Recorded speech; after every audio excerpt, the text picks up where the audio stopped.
Rangers are heading into what could be one of the most crucial summers in recent memory.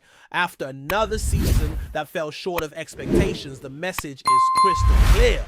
The squad needs a serious overhaul. The dead wood has to be cleared out, and a new core of players must be built, not just to compete, but to win. And not just players who can do a job, but players who actually want to play for Rangers. Guys who understand the weight of the shirt, the fire of the fans, and what it means to fight for silverware in Glasgow. It's not just about ability anymore. It's about attitude, identity, and desire. The next few months will define what Rangers become next season and beyond. Already there's been movement behind the scenes. One defender's departure has now been made official as the club begins to trim the fat and free up space. Both in the squad and on the wage bill for a much needed rebuild. But before we dive into transfer talk, let's look at some comments that have stirred a bit of discussion around Ibrox in the past day or so. Interim boss Barry Ferguson did hold back when asked about Danilo and Oscar Cortez, two players that fans were eager to see feature more prominently after returning from long injury layoffs. Both were named on the bench for the recent Old Firm derby against Celtic, and only one of them saw any action. Danilo, who was thrown on in the dying moments of the match. It's clear from Ferguson's tone that he isn't just handing out minutes to returning players for the sake of it. According to him, both Danilo and Cortez need to step up in training to be considered for the starting 11. It's not about reputation or price tag, it's about showing day in and day out that you're ready to contribute.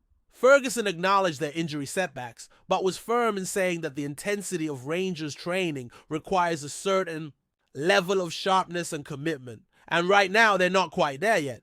In his own words, they're obviously in the squad, but in terms of picking them, I have a decision. You can only pick 11 players. I've watched what happens on the training ground. I see the opposition we're up against and who suits the game. Everybody has an opportunity. They just need to work hard to force their way in. He didn't mince words. He rated both players, yes, but stressed again they need to do more. It's not about being eased back in because of previous injuries or being signed for big money. It's about merit. You play because you deserve to play. And according to Ferguson, both players are aware of that. They know they have to work harder. That kind of honesty from a manager can either make or break players. And we're about to see what kind of mentality Danilo and Cortez really have. The door's not closed though. Ferguson also mentioned they could feature before the season's done depending on how they respond, and now shifting gears to what might be the first official move of the summer. Rangers have confirmed the permanent exit of young centre-back John Lee Ifiko. The 21-year-old who had been on loan at Exeter City this past season has now signed a permanent 2-year deal with the English club. This move makes sense for everyone involved. Ifiko joined Rangers back in January of 2022 after leaving Leicester City, but he struggled to break into the first team at Ibrox. In fact, he made just a single senior appearance for the club, a full 90 minutes in a League Cup match against Greenock Morden in 2023. Despite his lack of minutes in a Rangers shirt, Ifiko clearly did enough during his loan spell at Exeter to convince the club to keep him. Exeter manager Gary Caldwell spoke very highly of him, saying he's got every tool at his disposal to be a top player. Now it's about staying fit, staying on the pitch, and being consistent with his work.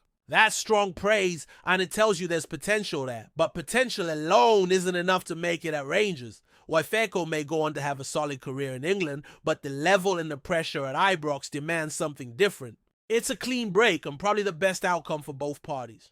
Ifeko won't feature again this season due to injury, but he'll be part of Exeter's plans for 2025-26 in League One after they comfortably avoided relegation. Again, this kind of decision, letting go of players who aren't contributing at the level needed, is exactly what Rangers need to keep doing. The club needs to get leaner, hungrier, and far more ruthless when it comes to building a team that can challenge Celtic and compete in Europe. And that ruthlessness doesn't stop at the playing staff. There are still major questions about who will lead this team into the next campaign. Barry Ferguson stepped in after Philippe Clement's departure, but the search for a permanent manager continues. There's pressure to get this decision absolutely right, especially given the high turnover the club's experienced in the past few seasons. The next manager will need to inherit not just a squad, but a project, one that's already in motion and will require real leadership to take forward. While all this is unfolding, transfer rumors are already flying, and one name that keeps popping up is former Premier League winger Moussa Djenepo. The 26-year-old Mali international has had a mixed career so far. He made a big money move from Standard Liège to Southampton in 2019, showing flashes of brilliance, but ultimately underwhelming with just 5 goals in 91 appearances. Last year, he returned to Belgium, but was loaned out again. This time to Turkish side Antalyaspor. That loan spell, though, has been overshadowed by salary disputes, and now his future is up in the air. Reports suggest Rangers have already made initial contact with Djenepo's camp. With a modest £2 million release clause in his contract, he's an intriguing option. He's quick, he's direct, and he knows what it's like to play under pressure. Current Rangers midfielder Nico Raskin also spent time at Standard Liège, although not at the same time as Djenepo. Still, that kind of shared background could help smooth a potential transition. But Rangers won't be the only ones interested. Leeds United, freshly promoted back to the Premier League, are also said to be monitoring him closely. With strong financial backing and the ambition to stay up, Leeds could be a real threat in this race. Even Maccabi Tel Aviv have been linked with Djenepo, but the winger is reportedly keen on a return to the UK, which puts Rangers and Leeds in pole position. For Rangers, landing a player like Djenepo could be a statement of intent. Not necessarily the finished article, but a player who can bring unpredictability and flair to the wings. And let's be honest, that's something this squad has sorely lacked in recent months. All this activity, from players being pushed in training to permanent exits to transfer links, points to a summer of massive change at Ibrox. And that change is overdue. This isn't just about tweaking a few things here and there. This is about setting the tone for the next era of Rangers football. The fans are tired of false dawns. They want to see a team that fights, that plays with urgency, and that delivers when it matters most. And for that to happen, the club needs to be brave, decisive, and relentless in its decisions, starting now. As the rebuild gathers pace, another name that continues to be mentioned around Ibrox is that of Steven Gerrard. Not in the sense of a return, but more in the context of the legacy he left behind, and how his recent stint in Saudi Arabia is being looked at in hindsight. Michael Beale, who worked closely with Gerrard, both at Rangers and later at Atletifac, has come out to defend his former boss and the work he did in the Middle East. According to Beale, Gerrard's impact at the Saudi club went well beyond results on the pitch. He praised Gerrard for helping modernize the infrastructure, improving facilities, and setting higher standards across the board. Beale, who remains at Atletifac as an assistant, highlighted how finishing 6th in the league and reaching the semi-finals of the King Cup were solid achievements under difficult circumstances. What's interesting is that Beale hinted he still doesn't fully know the details behind Gerrard's surprise resignation back in January. He described it as a private matter between the manager and the club, suggesting there were deeper dynamics at play. Regardless, Beale was firm in his belief that Gerrard left a positive mark. But back in Glasgow, the focus is entirely on what comes next. The Rangers board is under pressure to find a permanent manager who can not only stabilize the squad but take it forward with a clear identity. The days of short-term fixes and temporary answers are over. What the club needs is a long-term vision. Someone who can implement a style, develop players, and bring the kind of steel that Rangers were known for during their dominant years. Barry Ferguson, despite stepping up as interim, is not expected to be that man. His role has been to steady the ship, but the next appointment will define what the club aims to become. The next few weeks will be critical in that search, and the names being considered are being kept close to the chest. Amid all the speculation and strategic planning, there's still the raw emotion of the Old Firm fixture to deal with. Last weekend's derby may have ended level, but the noise around it hasn't died down. Especially with the discussion over whether Rangers should have given Celtic a guard of honor. For many fans, the very suggestion is laughable. And Rangers legend Ali McCoist didn't hold back with his take. He dismissed the idea entirely, saying it has no place in a rivalry as fierce as this one. In fact, he even joked that instead of a guard of honor, the players should have lined up with water bottles and given the Celtic squad a soaking, just like Václav Černý did at Celtic Park back in March. It was classic McCoist, tongue-in-cheek, but capturing the sentiment of most Rangers supporters perfectly. There's no love lost between these two sides, and traditions like Guard of Honors don't sit well in this context. It is not about disrespect, it's about intensity. This rivalry thrives on edge, on fire, on passion that boils over, and trying to sanitize it with gestures of civility simply doesn't fit. Rangers fans want to beat Celtic on the pitch, not applaud them for their success.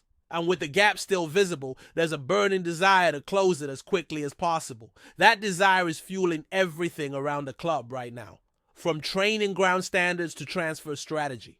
It's why Ferguson's comments about Danilo and Cortez struck a chord. It's why Ifeko's departure was viewed as necessary. It's why names like Djenepo are being explored. Every move, every decision is being measured against one simple question. Does this help Rangers win again?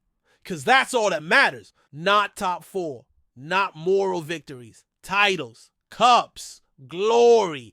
And to get there, the recruitment has to be near perfect. Rangers have had too many windows in recent years where too much money was spent on players who either didn't fit or couldn't deliver under pressure. That margin for error is gone. The club can't afford another summer of uncertainty. With Celtic continuing to set the pace domestically, Rangers must respond with precision and intent. And part of that response is bringing in players with not just ability, but character. Players who know what it means to play in front of a packed Ibrox on a European night. Players who won't shrink in the big moments but rise to them. The fans can sense that change is needed. They've seen glimpses, some good performances, some promising young players, but they've also seen the inconsistency that collapses when it mattered most. And that's where leadership comes in. Whether it's from the board, the manager, or the players themselves, someone has to grab this club by the scruff of the neck and drive it forward. It can't be talk anymore. It has to be action. And make no mistake, the pieces are there. There's talent in the squad, and with the right additions, the right mindset, and a manager who knows how to mold a team with purpose, Rangers can absolutely get back to the top. But it starts now. This summer isn't just about signings. It's about sending a message to the fans, to the league, to the players already at the club. That mediocrity is no longer acceptable, that Rangers are coming back, and that every single person involved, from the boardroom to the boot room. Before we continue, make sure to subscribe to our channel and turn on notifications to get all the exclusive news about Rangers FC. Don't overlook any details about your beloved team. It's crucial for Rangers FC fans. In a move that signals serious intent from the Ibrox side ahead of the new campaign, Rangers have completed the signing of Ghanaian international Kwame Poku on a 4-year contract. The 22-year-old winger arrives from Peterborough United, where he has earned plaudits for his pace, flair, and eye for goal in League One. Now he makes the leap to the Scottish Premiership in what could prove a decisive addition to the Rangers. Attack Poku's signing is being hailed by many as a coup for the Glasgow Giants, who have moved swiftly to secure the services of a player with vast potential and proven impact in English football's lower leagues. Known for his direct running, clever footwork, and ability to beat defenders in one-on-one situations, Poku is expected to bring much-needed dynamism to the flanks, an area where Rangers have sought to strengthen following recent departures and injury woes. The Ghanaian's arrival marks one of the first major moves in what looks set to be a busy summer for the Light Blues, as manager Philippe Clement continues his efforts to reshape the squad for both domestic dominance and European aspirations. Poku, who has already earned caps for Ghana, is widely seen as a player capable of reaching new heights under Clement's guidance, and Rangers fans will be eager to see how he adapts to the intensity and pressure of life in the Scottish top flight. Speaking to club media following the announcement, Poku expressed his excitement. "It's an honor to join such a massive club. I've heard so much about the atmosphere at Ibrox and can't wait to play in front of the fans. I want to help the team win trophies and test myself at the highest level." His words echo the ambition that has become synonymous with recent Rangers signings as the club seeks to reclaim the Premiership title from bitter rivals Celtic. Rangers' move for Poku not only adds youthful energy but also signals their broader strategy of acquiring emerging talents who can develop within the club while contributing immediately. With preseason fast approaching, all eyes will now be on the new recruit as he dons the famous blue shirt and begins to write his own chapter in the storied history of Rangers Football Club. Greetings, fans! Make sure to hit that like button and subscribe to the channel, as it's greatly appreciated by Rangers FC, and don't forget to share your thoughts on the news in the comments section below. Until the next video, stay tuned.